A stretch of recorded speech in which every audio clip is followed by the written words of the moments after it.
and welcome to another episode of Aprender Inglés con Reza y Craig. That gentleman's name is Reza. And the other gentleman's called Craig. And this is podcast 131. If you are a new listener, welcome, hello. And Reza and I are going to help you improve your English and take it to the next level. In this episode, we're going to talk about ghosts and the supernatural, which is an idea we got from listener Liliana from Colombia. And we'll play her voice message in a moment. But before that, some feedback from Bruno Schwida from Brazil. Reza, what does Bruno tell us? Bruno wrote, "My name is Bruno and I'm from Brazil, but recently living in Copenhagen. My weak side has been adverbial clauses and linkers. I would really like to go through that. For now, I wish you all a great Friday. All the best, Bruno." Thank you for your email, Bruno. You can find some help in episode 32, in which we spoke about the linkers although, even though, despite, and in spite of. So that's at inglespodcast.com/32. And episode 55, we spoke about but, even though, although, however, in spite of, and despite. And that's at inglespodcast.com/55. There are, of course, more linkers you can use, more adverbial expressions. We will speak about those in detail. We will dedicate one entire podcast to the subject of linkers, and that will probably be, when do you think, Reza? In 3 or 4 weeks we'll do one? Yes, if you can wait, Bruno, a couple of weeks, 2 or 3 weeks, we'll do a whole episode on linkers. So keep listening, and we'll bring you that episode as soon as we can. We've got some audio feedback from Roberto from Mexico. So this is what Roberto says. Hi, Reza and Craig. My name is Robert. I'm from Mexico. I am very happy I found your podcast. I really enjoy to listen every single one. In my job, I have to travel a lot, and when I'm driving, always like to listen to your podcast. It makes me feel I am not alone. I have to tell you, for me, it's very funny when I listen to you speaking Spanish, because you sound like Spanish. Your accent is very different from what we spoke in Latin America. And I want to ask you something. How do you believe that the place where you learn one language affect the way you speak it? Thank you. Thank you very much for your audio feedback, your voice message, Roberto. What do you think, Reza? How does the place where you learn a language affect the way you speak? And maybe how does your native country affect the way you learn a new language? Oh, very much so. Very much so. I think both are important factors. It's hard to completely eliminate your native language accent. For example, in my French class, I study French. There's a Scottish student who goes to the class this year, and I can clearly hear her Scottish accent when she's speaking French. This is a Scottish person speaking French in Spain, surrounded by Spanish people, but I can hear her Scottish accent. And I can hear, it's very common to hear French accents when French people learn another language, because the French accent's very strong, it's very distinctive, and I think it's very nice. When I hear a French person speaking English, I can really notice that they're from France. But I don't think that's a problem. I think it's not a problem. That's no. part of the person's character. Yeah. It's part of who they are. It's not a negative thing. No. It's just who they are. Yeah. And I think it's quite nice that you have that characteristic in your personality, in your speech. Yeah. So it's not anything that you should worry about. It's always going to be there, but don't worry about it, I think, Roberto. And also, of course, where you learn. Can I speak a bit of Spanish now, Craig? I'm going to go all funny now. I'm going to go a bit strange, but here I go into Spanish. Give me a second. Okay, listo. Es que yo en mi primer año en España ya no hablaba ninguna palabra de español y llegué a Cáceres, Extremadura. Y la gente en Extremadura habla así. En Valencia no. Y como no sabía nada y nada, pero nada, ninguna palabra español, yo copiaba a la gente. Y ahí la gente habla así que muy... Es como entre Castilla-La Mancha y andaluz. Es una mezcla. Y yo copiaba a la gente así en Cáceres, que hablaba así. La gente decía, where are you going? ¿Tú dónde vas? Y yo decía, yo vengo de Badajoz y voy a Trujillo. Cosas así. So I That's spoke, very, very good. I'm very impressed. I spoke like that in my first year in Spain. My very first year, because it's all I knew. I had never lived in Spain before, and I had met very few Spanish people. And I thought, well, this is how you speak Spanish. But before you said Extremadura, I was thinking Andalucía. I thought that was an Andaluz accent. It's very similar, very similar. It's very hard to tell the difference between an Andaluz and an Extremeño accent, but I think I can tell the difference, actually. Mm-hmm. Andalusians listening to me will say, no, that's not Andalucía, it's Andaluz, and it's Extremeño, and they're right. Because I've lived there, I can kind of tell the difference, but people who haven't wouldn't know. So, Roberto, yep, I copied what was around me. So, people in South America, Latin America in general, when they learn English, they tend to copy North American English because that's what's nearest. That's what influences them most. Spanish people, most people have more of an influence from Britain or Ireland in some cases, depending on who their teacher happens to be. And you can't take that out of the equation. It's an essential element, and I think it's a good thing. Yeah, me too. And I have friends from the UK who have learned Spanish in Argentina, in Mexico, and Peru, and they speak Spanish very differently to the way I speak Spanish, with the soft S and the hard S and different pronunciation characteristics. And that's just who your teacher is or was and where you're living. So different accents makes the world more interesting, I think. I think, Craig, even you and I here, a couple of guiris, as Roberto might say, a couple of gringos living here in Spain, we can tell where a foreigner's from when they speak Spanish now, can't we? Yeah. When we hear an Italian speaking Spanish, we know he's Italian.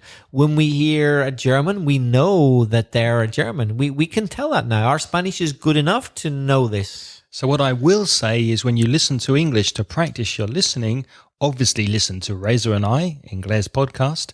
Also listen to different accents from different parts of the world. Listen to Australians, listen to Scottish speakers, Irish speakers, listen to Americans and Canadians. Make your listening as varied and wide as possible so that you can understand all English accents of the world. Today, thanks to Liliana, ghosts and the supernatural. So here's Liliana's voice message. Hi guys, my name is Liliana. I'm from Colombia. Congrats on your podcast. Are really, really beautiful. I would like you were talking about Halloween, for example. Thank you very much. Thank you for your message, Liliana. We know we're late. We know that Halloween has now passed, but we're going to do this episode on ghosts and spirits anyway, and the supernatural. But please remember, we do record these podcasts 2 or 3 weeks in advance. So if you want something for a particular event, anniversary, a particular time of year, please give us a few weeks' notice. Yes, so instead of talking about Halloween, Liliana, let's talk about ghosts and the supernatural in general. So Liliana sent us a lovely voice message, and she also sent us an email, and she says, hello, the podcast was fantastic today. I would like to talk someday about ghosts. For example, do you believe in ghosts? I have an experience about that. Well, please write and tell us your experience, Lily. We'd love to hear it. And we're going to look at some vocabulary connected to ghosts and the supernatural. So ghost is fantasma. And I think this word also comes from ghost, ghastly. Do you think so? Reza? I'm not so sure. Ghastly. There's probably a connection, but I'm not 100% sure. Ghastly means really bad, doesn't it? Yeah, it's very negative. It's a ghastly thing to do. It's a horrible, ghastly thing to say. What about phantom? Phantom. Is there a difference between phantom and ghost? They're kind of similar, aren't they? They can be the same thing. Everybody or many people will have heard of the Phantom of the Opera. But it wouldn't sound so good if we said the ghost of the opera, would it? No. Phantom's more like as in Spanish you say, fantasma, like a character that perhaps you don't quite know if they're real or not. They might be a ghost, but they might not be, like the Phantom of the Opera. We're not quite sure. Mm-hmm. Whereas a ghost is definitely not a real person. With a phantom, it's a bit harder to say. Would you agree with that? I would agree with that. And I also think ghost is a bit more, it's más amplio. It has a wider meaning. For example, if you edit video or you're a photographer, you might have heard about ghosting in a photograph or ghosting in video, which means you can see very, very, very faint, weak images behind the real image, like a ghost. So I think it has a wider use. And what's the verb? What's encantar in English? So what ghosts do... What do ghosts do? They haunt places. How do you spell that? That's H-A-U-N-T. Not hunt, not H-U-N-T, H-A-U-N-T, to haunt. A haunted house, for example. Yes, the classic thing you see in ghost stories. Or horror films, a house which looks dangerous, dark, creepy. You don't want to go inside. It's a haunted house. There could be ghosts or spirits in there. Another word for ghost, but not so common, is a spook. S-P-O-O-K. And the adjective is spooky, which, and let me try this in Spanish. I have never said this word before. Espeluznante? Is that how you'd say it? Yes, yeah. Spooky. So a spooky person, a spooky experience, a spooky image, the adjective to describe something. Spooky. Now, Craig, if you believe in God, God is the supreme power of goodness. What's the opposite of God, or who is the opposite of God? The devil. El diablo. And there are different names for the devil. The devil could be called Lucifer or the beast. La Bestia, Satan, obviously the number 666. Have you heard this word, Reza? Beelzebub. Yes, from time to time you hear that word. Also known as the Prince of Darkness. All those words and expressions describing the devil. The word evil always surprises Spanish people when they hear it or see it for the first time. But actually, it's the word vil in Spanish. It's just take away the E. I didn't know that. If we're talking about the adjective, like he's an evil person, es una persona vil. Although it can also be a noun. It can mean like mal or maldad. But it surprises me when it's translated as mal, because mal to me means bad and evil means so much more. Yeah. A bad person or an evil person, there's a lot of difference, I think. Yeah. For me, I prefer the translation of the adjective vil. I think it's better than mal. Me too. How do you say maldición in English? That's a curse. The curse of the mummy's tomb. Oh, that's a classic in horror films, isn't it? The pronunciation of curse, the same vowel sound as nurse, enfermera. So nurse and curse. I'll put a curse on you. That's C-U-R-S-E. And it can also be a verb, to curse, to maldecir. Mm-hmm. Demons and angels are things you often hear about when you're referring to spirits. They're opposites, aren't they? They're opposites. So demons are like the creatures, real or imagined, Demonios, that help the devil. Whereas angels are the messengers or the helpers of God, let's say. To terrify. If you're terrified or if you have a terrifying experience. To terrify is aterrorizar.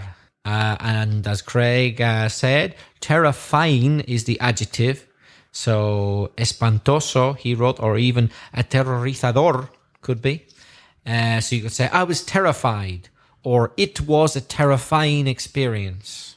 And what do ghosts and demons and devils do? They scare you. So the verb to scare, asustar, and the adjective scary. So you have a scary movie, a scary film, a scary story, for example. A scary film is a horror film, yeah? Yeah. We don't say terror, actually. We say, Spanish you say película de terror. But in English, it's not terror, it's horror film. Terror in English is similar to horror, but it's not exactly the same. We talk about terror more these days to do with terrorism, an act of terror, like something terrible, but not necessarily supernatural. Whereas horror is more to do with ghosts and spirits and not Frankenstein and Dracula and all that type of thing.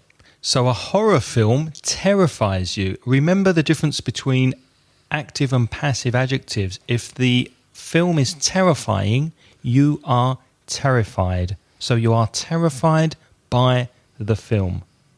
Fear, the noun, miedo, and to fear, temer. Or you can say to be afraid. So afraid is an adjective. That's tener miedo. But we say afraid, the adjective in English. We don't say to have fear. We don't say that. We say to be afraid. Tener miedo. Fear the Walking Dead. You don't watch Walking Dead, do you? No, but I know. You don't like zombies. Not really. They don't do a lot for me, I must say. So Que no me ponen. They don't do a lot for me. the first one, The Walking Dead, was really, really good. And then they made a sequel, Fear the Walking Dead, not as good. Bit disappointing, but Fear, miedo. And have you seen those films, Scary Movie? They're kind of comedies, aren't they? Comedy, Not my cup of tea. Comedy horror films, if no. you can imagine that. Fright is another popular noun, susto, and the collocation to catch a fright is common. So I caught a fright when I opened a cupboard and saw a spider, or I had a fright. And what's the verb from fright? To frighten, F-R-I-G-H-T-E-N, asustar. So that would be a synonym for to scare, yeah? Yes, you can frighten someone, frighten a child, or scare a child. And what would be the adjective? Frightening is the active adjective, or frightened, ed, the passive. So if the film is frightening, you are frightened by the film. I was really, really frightened when I watched The Walking Dead. And what about the word frightful? A frightful shock. That sounds very posh to me. Yeah, I wouldn't say it myself, but yeah, people do. It's posh. For me, it just means really bad. It was a frightful experience. Yeah. Not necessarily horrible, not necessarily terrifying, but just really bad.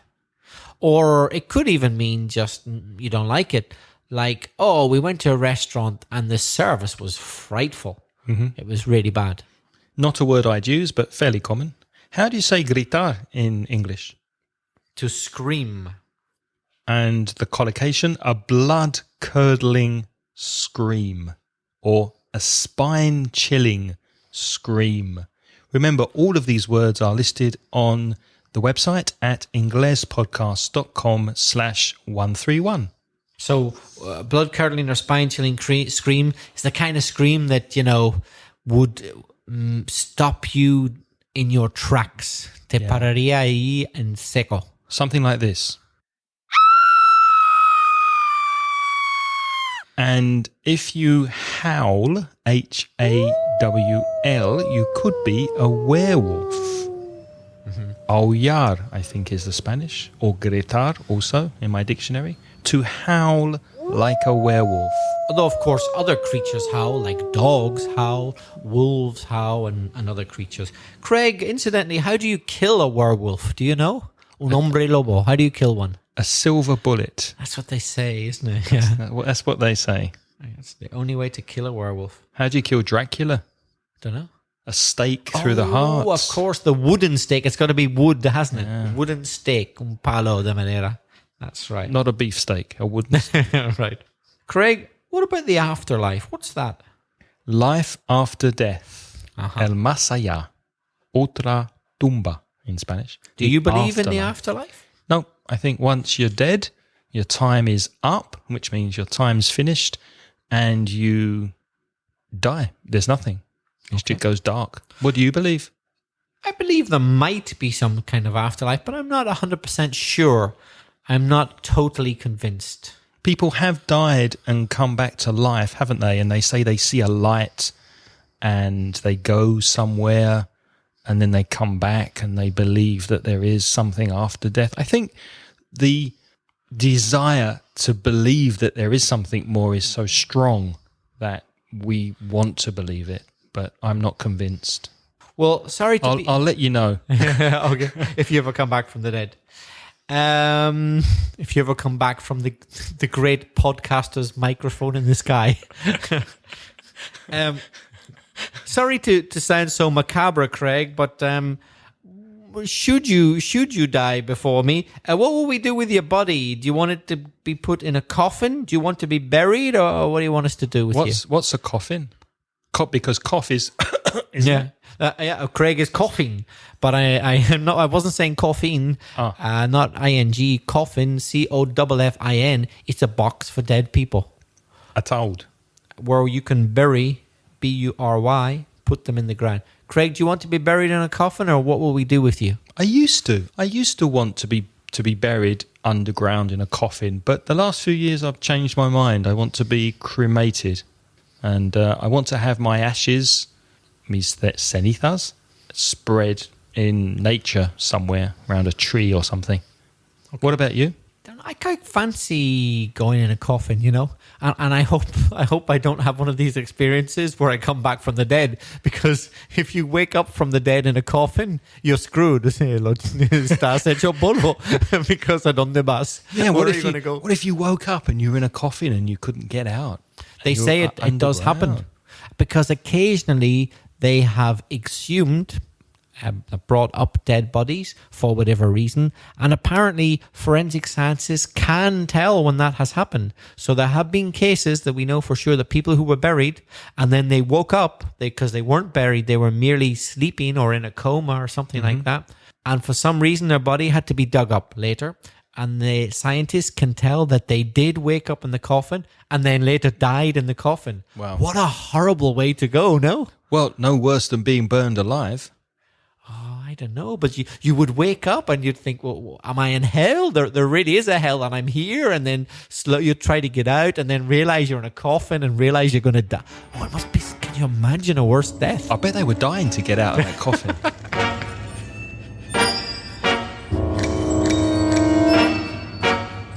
To bury, we said, was enterrar. And where are people buried? Usually in a cemetery. Cemetery. And inside the cemetery, there are lots of tumbas, which are graves. Grave. Grave as an adjective also means very serious, doesn't it? This is a grave subject or a grave situation. But a grave, the noun, is tumba. And what's the piece of stone which is at one end of the grave, which has your name and other information on it? What's that called? That's called a gravestone. A gravestone. I've also heard headstone. I've heard also, both. yeah. Gravestone and headstone. I've headstone. heard. Do you remember what was written on the gravestone of that famous, wonderful comedian Spike Milligan? Yeah, it's what was it? It was, I told you I was ill. Isn't that brilliant? That's so good. Te he dicho que estaba enfermo. I love that. That's great. Something eerie. E-E-R-I-E. E-E-R-I-E. What does that mean? Eerie is like weird, escalofriante, inquietante, something that makes you feel uncomfortable because it's spooky or not quite right. And it collocates with silence and atmosphere, doesn't it? So you can have an eerie silence, or there was an eerie atmosphere in the room. What about gruesome, Craig? What does that mean? Gruesome. Repellente. Sometimes you kill someone very violently. There's lots of blood. It's a gruesome killing or a gruesome murder. So done with a lot of violence and a lot of blood, it's going to look terrible, yeah? Mm-hmm. Then bruja. Witch. But the spelling's different because there's witch, W-H-I-C-H, which I have tea and coffee. Which would you prefer? Exactly the same pronunciation. Bruja is witch. W-I-T-C-H. How do you remember the difference in spelling? Remember, the T is the hat of the witch in the middle of the word. And in theory, all witches have some equipment to fly around on. What do they fly through the air in? Those things from Harry Potter. Yeah. Yeah. Palo de escoba, broomstick. B-R-O-O-M-S-T-I-C-K. Broomstick. It's a very eco-friendly form of transport. You can clean the floor and fly in it at the same time. Yeah. It'd be great if it were really possible. And what do witches do apart from fly around in broomsticks? They make this kind of noise. Oh, Craig, you're a natural. It's You're very good at that. It's called a cackle. C-A-C-K-L-E. To cackle. That's the noise a witch makes when she laughs. So, Craig, if a witch has evil plans for you, what might she do? She might cast a spell on you. To cast a spell. How would you say that in Spanish? Embrujar. Embrujar, to cast a spell. And just the word spell, un hechizo. Mm-hmm. So to cast a spell, embrujar. So brujeria is witchcraft or sorcery. Witchcraft or sorcery. And witch is another strange, mythical, or perhaps not mythical people, need a little stick to perform their magic. What do they need? They need a wand. W-A-N-D. So witches wave their wands when they're casting spells. Wand is varita. But of course, witches are usually bad. We think of them as evil. But wands, varitas, are also used by fairies. That's Fairies true. have a wand, and they're las hadas, fairies. And you can also have white witches. And white witches are good witches. And they cast good spells.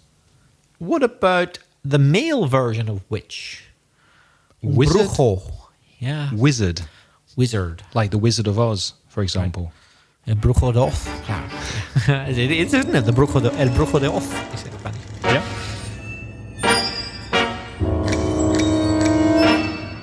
Before we continue with our discussion on witches and ghosts, we'd like to mention our sponsor, italki. Italki is a website where you can find one-to-one teachers to help you improve your English very quickly. We like italki. Both Reza and I have tried it because it's very affordable, because you can find very professional native speakers teaching you English there, and you get that convenient one-on-one teaching where you can learn at a time that's good for you any day of the week and pretty much any time of the week, because italki have teachers on their website from all over the world. If you're interested to find out more information, you can go to inglespodcast.com/italki, and italki are offering 100 free credits to listeners of Aprender Inglés con Reza y Craig if you sign up through our website, inglespodcast.com/italki. And we'd like to thank italki for sponsoring Aprender Inglés con Reza y Craig.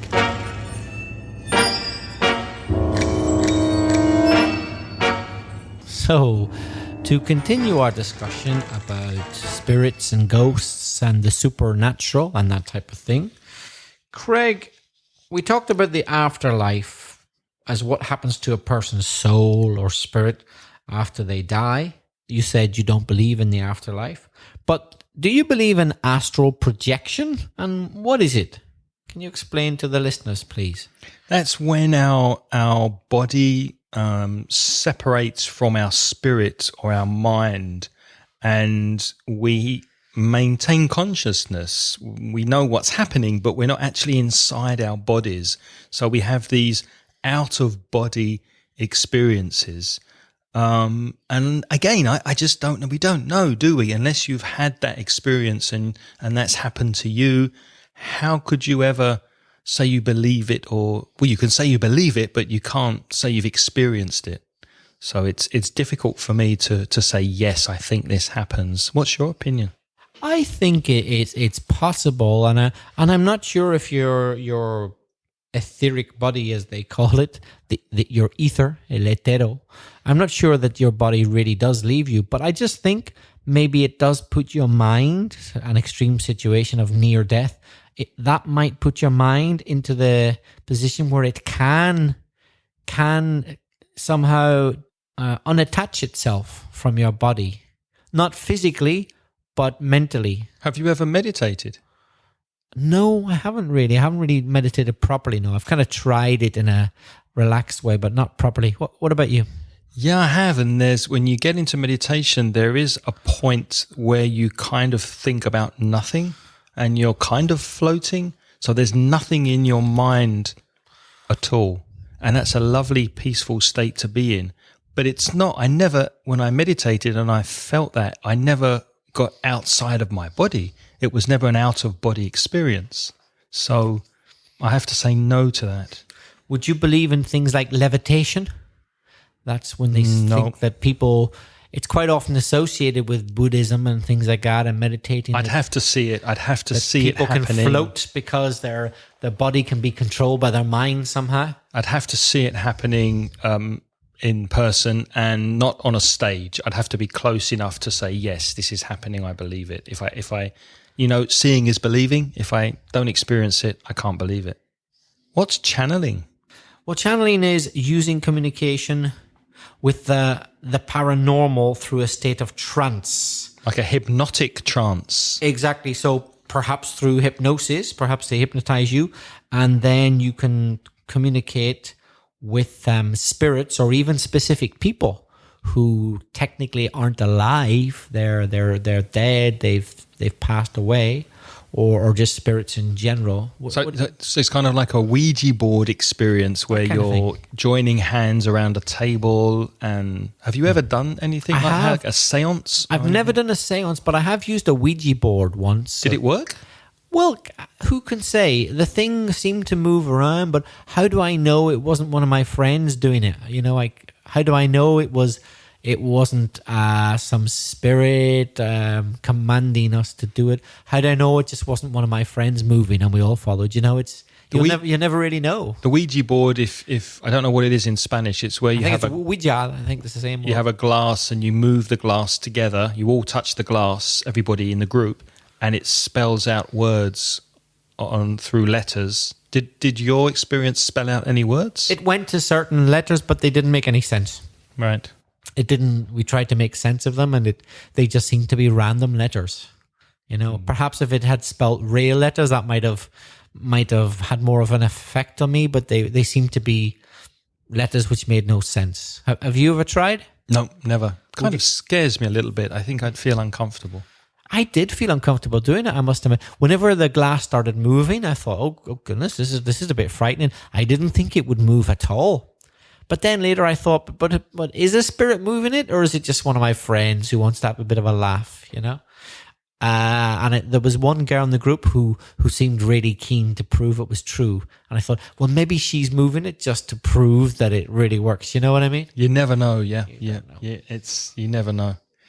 Dowsing is another word connected a little bit to the supernatural. D-O-W-S-I-N-G. What's dowsing? Well, I don't know much about it. I know a lot more about drowsing. Sleeping. Yeah, I do often feel drowsy. That's D-R-O-W-S-Y. But dowsing, I think it's something to do with finding water or other materials underground without any scientific help.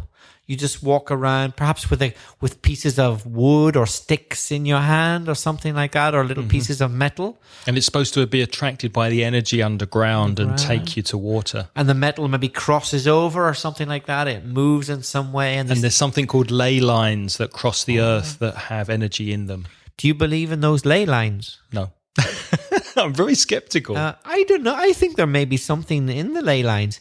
And I think it may be scientific, not spiritual. I wouldn't be surprised if the geography of the earth has created certain lines which somehow, through scientific, not spiritual processes, do somehow channel energy. I wouldn't be surprised. You know how certain planets give off a kind of ray of light around them? Like, is it Saturn? Is it, the one with the one with the ring around it? That's Saturn, yeah. Yeah. That occurs. So isn't it possible that there are energy lines running through the earth? I mean, there are volcanoes and things like that, which come from, magma under the ground coming up. So why not energy lines? I think it's possible. If you have any experiences or stories that you've heard from other people about the things we're speaking about, please send us a voice message and let us know. Speakpipe.com/Ingles podcast. And remember, you have 90 seconds to give us your message. The next one on our list is ESP, extrasensory perception, the knowledge of external objects or events, a kind of like a sixth sense, more than the 5 that we already use, a sense that animals seem to have sometimes. What are the 5 senses? Do you remember, Reza? There are 5 senses that humans have. Yep. Hearing, using your ears. Sight, using your eyes. Touch, using your skin, your fingers. Smell, your nose. And taste, your tongue. Well, your tongue and your nose, actually. So those are the 5 senses. Do you think there's a 6th sense, something beyond that? Yeah. I'm absolutely convinced of that. And how does it work? How does it manifest itself? Now that I can't ask you so easily, but I am completely convinced that there is a 6th sense. I have no doubt whatsoever. What about you? I was in a room once with an ex-girlfriend, and she was convinced that someone was touching her shoulder. Now, we had been drinking a little. I see. A little or a lot? And indulging in certain substances that might have created imaginary experiences. Hallucinations? However, no, nothing like that. But she was absolutely convinced, 100%, that somebody was touching her shoulder, and it was kind of like an experience that wasn't normal. There was nobody else in the room. I wasn't near her. I was in front of her, and she said this hand came from behind her, and it made me think. But obviously, it didn't happen to me. It happened to her, which makes it difficult to believe. Mm-hmm. Yeah, I think that is possible, but I am a little bit more skeptical. That means I'm not 100% prepared. Suspicious, skeptical, yeah. But I'm thinking more of things like, also ESP, things like when you just have the feeling that something has happened which you couldn't possibly know, and then you discover you're right. For example, there are many stories throughout the ages of things like mothers just getting a gut feeling that at a certain time something is terrible is happening to their son or daughter, something like that. And often they're just imagining it. But sometimes it's true. It happens with twins as well, doesn't it? Yes, twins seem to know what the other one's thinking. Telepathy. They just kind of know. Even if they can't see each other, they just kind of suspect that at a certain time their twin, who may be on the other side of the world, is doing or thinking something. And or they're in pain or distress. And they're often right. They seem to be right. This has been documented. What do you think of those kind of cases? I think that's possible. I do sometimes get the feeling that something happens and that it's happened to me before, maybe in a previous life. It's not a memory, but I see someone, I have a conversation, something happens, and I get the feeling that this happened to me maybe in a previous life. Mm-hmm. Has that ever happened to you? Yes, very much so. Quite often. We're getting into the area of past life recall here then, yeah. Slightly different, yeah. But I also think that it definitely happens. Now, whether it really did happen to me in another life or it's just some strange process which happens in my mind, I don't know. But yes, it happens to me quite a lot. Mm-hmm. I suppose a more common term for it might be just déjà vu. Mm-hmm. Déjà vu, when you think, oh, haven't I done this before? Haven't I been in this situation before? But you haven't, but you kind of think you have. It seems familiar in some way. I don't think deja vu is what it used to be. Oh, great. Finally, let me ask you about reincarnation. The belief that a person... By the way, I knew Craig was going to say that. I just knew it. You know me too well. You know me too well. Reincarnation, the belief that a person's soul will, following bodily death, when your body dies, will inhabit a new body in the long cycle of rebirths, which obviously Buddhists believe in. Now, I love... And Hindus. And Hindus. I love Buddhism as a religion very much. I think it's a wonderful religion. The only part of Buddhism I have a problem with is the idea of reincarnation, because I don't believe in it. I think once you die, that's it. Everything finishes, apart from your body going into the earth, which then creates flowers and plants and trees and nutrients, and there's a cycle of things. But I don't believe I'll come back one day as an elephant, for example. What do you think? I don't think so, yeah. I can't completely rule it out. To rule out means to be sure that something is not true. To disregard it. I can't totally rule it out, but I doubt it's the case. But what do I know? Not much. So what do you think? What do you know? Do you believe in life after death? What happens after we die? Do you have any supernatural stories or experiences to share with us? Maybe you know someone who's had a supernatural experience. We'd love to hear from you. Send us a voice message and tell us what you think at speakpipe.com/Ingles podcast. And there's a link to that in the show notes at inglespodcast.com/131. Happy to receive your emails as usual at craig@inglespodcast.com, or to reach Reza, it's belfastreza@gmail.com. For more detailed show notes, go to patreon.com/inglespodcast, and Reza's going to say thank you to our lovely sponsors. Thank you to Lara, Carlos, Farah, Mamen, Juan, Sarah, Corey Finneran from IVNV Podcast, Manuel, Jorge, Raúl, Rafael, Daniel, and Manuel Tarazona. Thank you very much for sponsoring Aprender Inglés con Reza y Craig. On next week's episode, pronunciation. We're going to look at linking sounds in connected speech and improve your pronunciation on next week's episode. Thanks for listening, and until next week, it's goodbye from me. And it's goodbye from me.